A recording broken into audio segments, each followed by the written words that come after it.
This is Chapter 2 of my alternate history of Rome. If you've not seen Chapter 1 yet, please go check it out first. We open today's episode in the year 89 BC in a small town called Arpinum, located in central Italy, just south of the confluence of the river Taras and the Anio. Arpinum was just another provincial town to the Romans, a place that didn't even have its own senator, but which nonetheless played a vital role in shaping the future of Rome. For it was here that a boy named Marius was born into modest circumstances, though not poverty, to a father who would give him the name of the absent deity, Deus Solus, or God alone. This Marius would grow up to be a man of humble beginnings and few connections.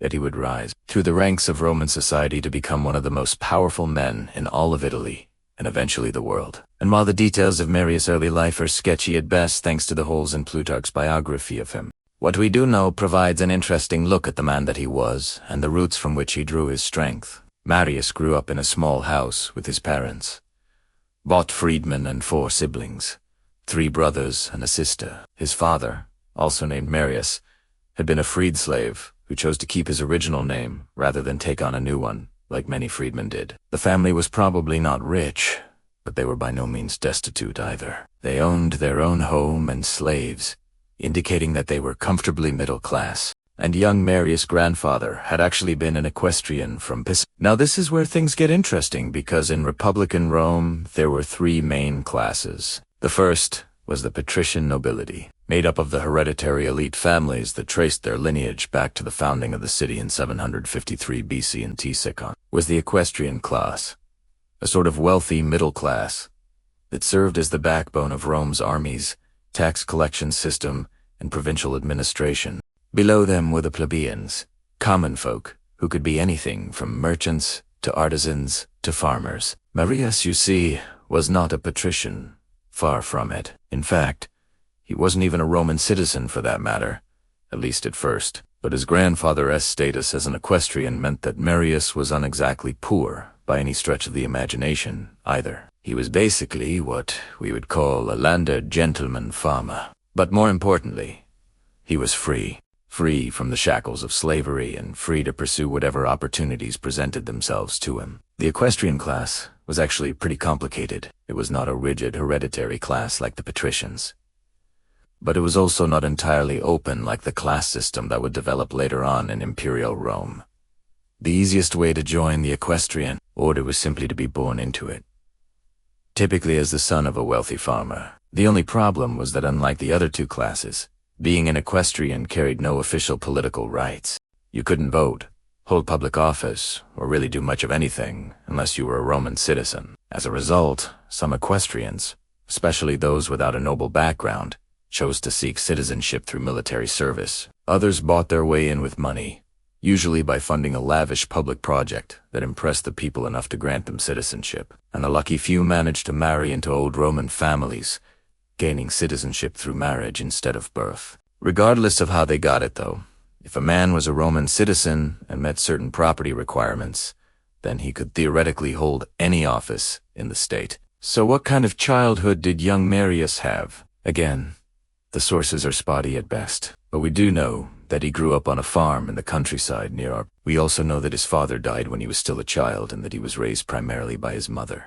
The exact nature of Marius' personality during these formative years is unknown, but we can glean a few clues from the stories Plutarch tells us about his adulthood. He must have been a disciplined person, given his obsessive focus on physical fitness, simple in his tastes, given his lifelong frugality, and ambitious in character, given the lengths he would go to achieve his goals. Most historians agree that he was also a deeply religious man who took great pains to honor the traditional Roman gods, and downplayed his famous affair with a priestess of Apollo, perhaps because he was genuinely embarrassed by it, perhaps because he wanted to protect his reputation, or perhaps because doing so would violate the sacred oath he had sworn to uphold the dignity of his adopted city. Whatever the reason, we can safely say that Marius was a devout and pious man despite his somewhat scandalous past. Now, considering his equestrian background, it is likely that Marius received a private education at home, until he was around 12 or 13 years old, at which point he would have gone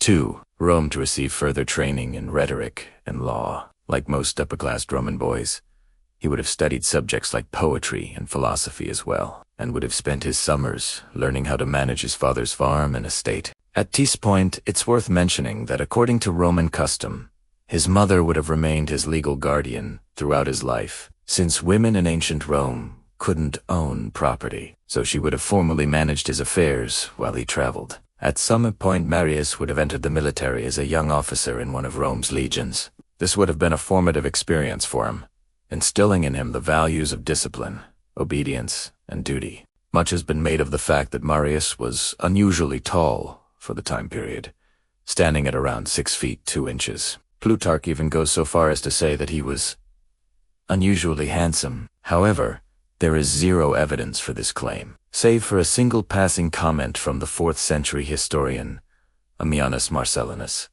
who described Marius as having been a good-looking guy. We also have no idea how tall people actually were back then, since the ancient measurements for height are wildly inaccurate and very wildly depending on who you ask. What we do know, however, is that Marius was considered lean and muscular, almost to the point of being emaciated. Appian, a historian from the 2nd century AD, describes him as being thin and wiry, while Plutarch mentions that he was often sick from exposure to cold. All of this is to say that Marius was probably pretty scrawny, and I do want to think anyone would have confused him for being the most handsome guy at the gladiator games. In any case, after a few years of military service, Marius would have returned to Arpinum to run his family's farm and settle down. He would have married a local girl, probably around the age of 18 Ordius in Wavy, and together they would have had several children, the oldest of whom would have been a son named Gaius Marius, the younger. During this time,